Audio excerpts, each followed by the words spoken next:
नमस्कार बंधुरा आमी स्वप्ना उपाध्याय आमार चैनल रान्ना रेसिपि एंड आवर लाइफस्टाइलेर पक्ष थेके सबाइके स्वागत।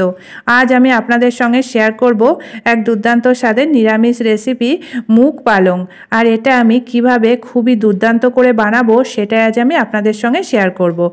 आसुन ताहले देखे निई एई रेसिपिटा आमी किभाबे करब। और एई मुग पालং रेसिपिटा रुटी परोटा भात सबेर साथेई किन्तु दुर्दान्त लागे।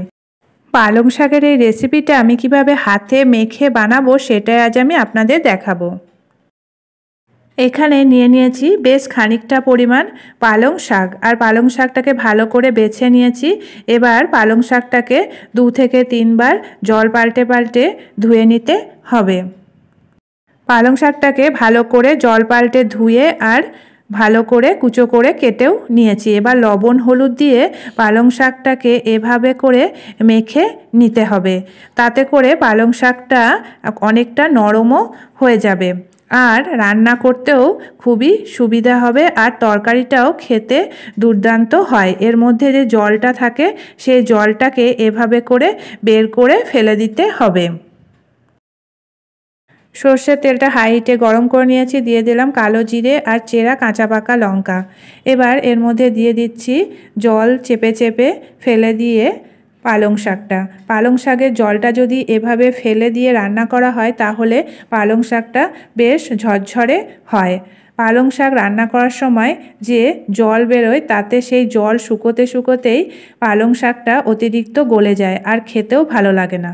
এবার এর মধ্যে দিয়ে দিলাম আদা গ্রেট করা 1 চামচ, দিয়ে দিলাম হাফ চামচ জিরে গুঁড়ো আর দিয়ে দিলাম হাফ চামচ ধনে গুঁড়ো, দিয়ে দিলাম স্বাদ মতো চিনি, দিয়ে ভালো করে মিশিয়ে এটাকে হাই হিটে রেখে একদম জল শুকিয়ে রান্না করে নেব।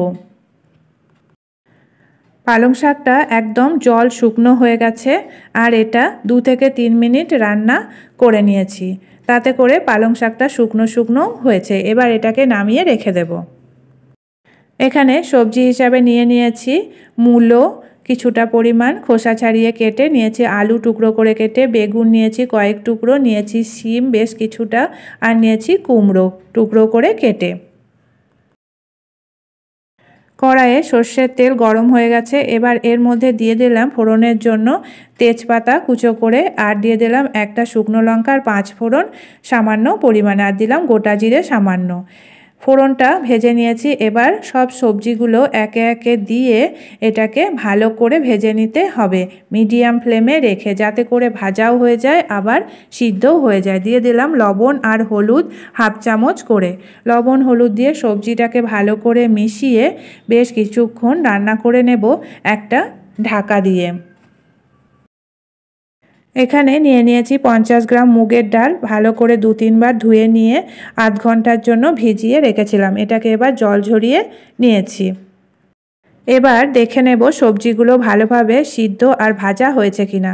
দেখতে পাচ্ছেন সবজিগুলো লাল লাল করে ভেজে নিয়েছি, ভালোভাবে সিদ্ধও হয়ে গেছে আর ভাজাও হয়ে গেছে। এবার দিয়ে দিলাম মুগের ডালগুলোকে। মুগের ডাল দিয়ে ভালো করে আবারও মিশিয়ে বেশ খানিকক্ষণ ভেজে নেব। ভেজে নেওয়া হয়ে গেছে, এবার এগুলোকে নামিয়ে রেখে দেব। কড়াইয়ে দিয়ে দিলাম 2 চামচ সর্ষের তেল, তেলটাকে হাই হিটে গরম করে নেব। এবার ফোড়নের জন্য দিয়ে দিলাম 5 ফোড়ন সামান্য পরিমাণে, যাতে করে একটা সুন্দর স্মেল আসে। কয়েক সেকেন্ড 5 ফোড়নটাকে ভেজে নিয়েছি। এবার দিয়ে দিলাম পালং শাকটাকে। পালং শাকটাকে দিয়ে তেলের সঙ্গে ভালো করে মিশিয়ে দিতে হবে, যাতে করে পালং শাকটা তেলের মধ্যে ভালো করে ঢোকে। ভালো করে মিশিয়ে দিয়েছি। এবার দিয়ে দিচ্ছি ভেজে রাখা সবজি আর মুগের ডাল। সবজি মুগের ডাল পালং শাকের মধ্যে দিয়ে আবারও মিশিয়ে দিয়ে বেশ খানিকক্ষণ রান্না করে নেব শুকনো শুকনো হওয়া পর্যন্ত। এবার দিয়ে দিচ্ছি ভাজা মশলা। এটা আগে থেকে আমি ভেজে রেখেছিলাম। গোটা ধনে গোটা জিরে 5 ফোড়ন আর রাঁধুনি মৌরি একসাথে ভেজে নিয়ে এটাকে গুঁড়ো করে নিয়েছি। 1 চামচ দিয়ে দিলাম, দিয়ে ভালো করে মিশিয়ে দিয়ে আবারও 2 মিনিট রান্না করে নেব। এই ভাজা মশলাটা পালং শাকের মধ্যে দিলে দুর্দান্ত লাগে আর একটা সুন্দর স্মেলও আসে। তৈরি হয়ে গেল দুর্দান্ত স্বাদের নিরামিষ রেসিপি মুগ পালং। আর এটা ভাতের সঙ্গেও যেমন দুর্দান্ত লাগে তেমনি রুটি পরোটার সাথেও কিন্তু খুবই ভালো লাগে। এবার এটাকে একটা প্লেটে নামিয়ে নেব। তাহলে বন্ধুরা, আপনারা চাইলে আমার মতো করে রেসিপিটা একবার বাড়িতে বানিয়ে দেখতে পারেন। আশা করি সকলের খুবই ভালো লাগবে। ভালো লাগলে লাইক, শেয়ার, কমেন্ট করবেন। আর আমার চ্যানেলকে এখনও যারা সাবস্ক্রাইব করেননি প্লিজ সাবস্ক্রাইব করে নেবেন। আর আমার ফেসবুক পেজটি প্লিজ ফলো করে নেবেন। আজকের মতো এটুকুই। আবার দেখা হবে আগামী নতুন পর্বে। ভালো থাকবেন, সুস্থ থাকবেন। ধন্যবাদ।